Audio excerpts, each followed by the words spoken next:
Hey guys, what's up? My name is Anthony, and welcome to another edition of BNA Sports Talk. And today, what I want to talk about is the importance of having a number one wide receiver. I was listening to the Giants Inside the Huddle podcast. They had a couple guys on there. I think Jeff Fiegels was there, and also some other reporter, and obviously John Schmelk, the guy who's usually on. And they go through all the receivers, and they're basically like Sammy Watkins. What about Rashad Higgins? What about all the smaller guys? Now, I've been a guy to say we should probably target one of these guys in free agency because I don't think we're going to be able to get a number one wide receiver. But they started off the podcast talking about the importance of a number one wide receiver and then said basically the Giants can't get it. Now, I want to talk about whether the Giants can get it or not. So apparently Allen Robinson, he's kind of like out of our market. He wants a lot of money. He wants to get paid. And he's a good receiver. He's a really good receiver. He doesn't really separate particularly that much, but he has a really long range. He could catch it. He can catch a ball 50 yards away from him.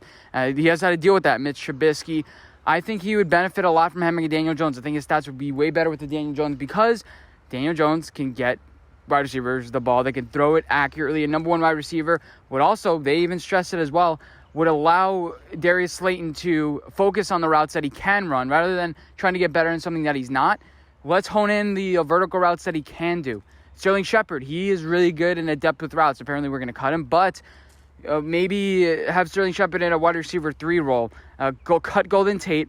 And our wide receiver core, if you take a look at it on paper, wasn't that bad last year. Darius Slayton, he was a contested catch monster his rookie year. Sterling Shepard, we remember the hype around him. He was supposed to be really good.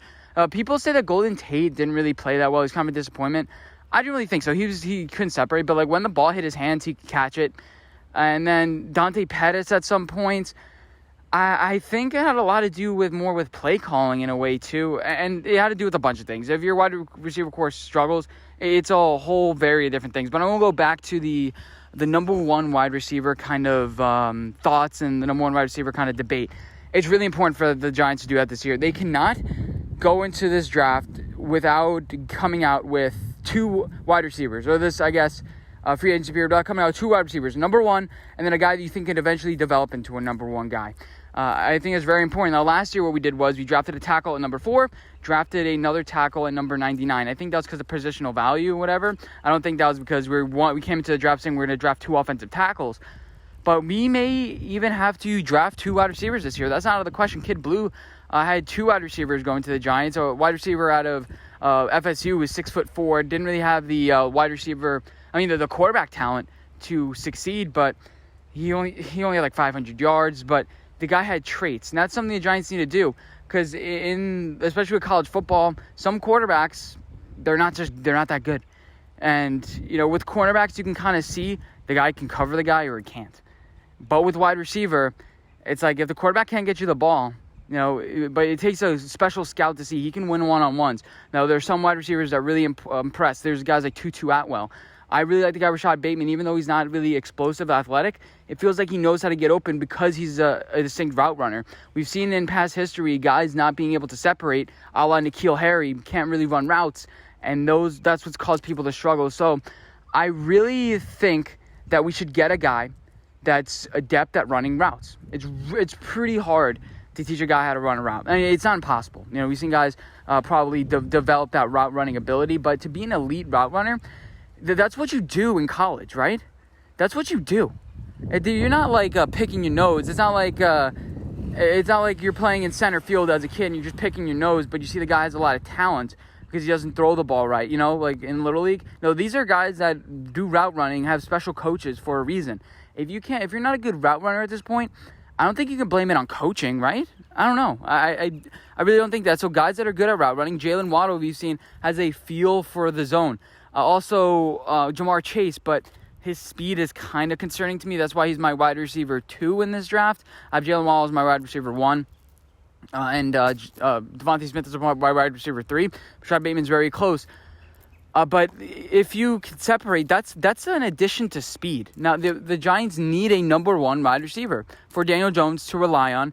And picture it, with the weapons that we have, Saquon Barkley, Dante Pettis potentially coming back, this could be fairly scary. You have to get a guy, I think, with elite traits and elite route running ability. You can't get a middle of the guy just like, oh yeah, he's going to be decent. Let's take a look at all of the teams with a number 1 wide receiver. All right, well, like there are 32 teams, so I think there are really only like 20 teams with a true number one guy. Their guys like 1.5, where like the tandem of the two is really good. Like I guess the Raiders, you could say Darren Waller and Nelson Aguilar or something like that. But the teams with a true number one, I'll list them out. I made a list of them: the Buccaneers, the Packers, the Bills, and the Chiefs. So for those first four overall, what do they have in common? They went to the AFC Championship and the NFC Championship game. They went to their conference championship games. And that's because the quarterback can rely on those receivers to be open in some certain crunch time spots. That's why I think Daniel Jones has struggled. He doesn't have that target that he can rely on running down the stretch. Now, with the Eli Manning, he had Mario Manningham. He like some games, Hakeem Nicks going down the stretch. He had that guy they can rely on. Daniel Jones was not able, for some reason, to develop that camaraderie. Now, some other teams like Carolina Panthers, the Lions, the Bears. What else? I have an entire list. I don't think the Saints have a true number one. I really love Michael Thomas to say that. The Falcons, the Titans, I think, have one. The Bengals, no, not really. But there are a lot of teams that feel like they have their number one that aren't good. That's because mismanagement with the quarterback. Quarterback may not be that good, but we think that Daniel Jones is the guy. If we think Daniel Jones is the guy, give him a number one wide receiver. We saw the leap that Josh Allen made. And we saw that the Bears went from a middle-of-the-road offense to one of the top 3 offenses in the league. And what did they change? Number one wide receiver, quarterback developing in like the second or third year in that Brian Daboll system. That's what, we're going to talk about the entire offseason. That's what kind of ends up being like an echo chamber. But I think the importance of the number one, that's our biggest need in the offseason.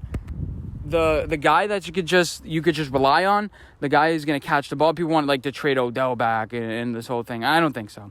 But I think you have to get whoever that number one guy is, non-relenting. Kyle Pitts, get the best receiver, whoever you think it is, at number 11. And that's just the complete truth. Because we've seen how much it's helped teams. We've seen it help the Chiefs. Tom Brady, now that he had number one wide receiver. Oh, what was the difference between the Patriots and the Buccaneers? The defense, I guess. A little bit too, but the number one wide receiver had Mike Evans. He had so many weapons to throw to where it's just like you can't game plan against it. We need a receiver that you can't game plan against. Sammy Watkins, great, but there's so many question marks with that. It's a hit or miss. No, you want to know if Daniel Jones is the guy. That's this season. So why are you going to give him a guy that's also questionable? So now you don't know who to blame. Are you going to blame Sammy Watkins? I guess the film really does show those certain things, but at some certain point, you have to get that number one guy. And it's going to be hard. That's why not every team has a number one. They think they have their number one, but you have to go into the season thinking this guy's the number one, no question about it. No ifs, ands, or buts. You can't go after a guy just like, oh, maybe he can develop. Maybe you can try to go after a guy in like a third round. You're like, oh, maybe he can develop. But the importance of this draft is figuring out what Daniel Jones the guy is or not. Having Kwity Paye at number 11 does nothing for us. It doesn't. That's one of my draft pet. Kwity Paye, Trey Lance. I'm like, well, what are you doing here? Number one wide receiver is the biggest need. And, if we can get a guy like Allen Robinson, Kenny Golladay, that'd be great. But I don't think it's going to happen. I think the draft's the way to go. Thank you guys for watching, and I'll see you guys in my next video. Bye, guys.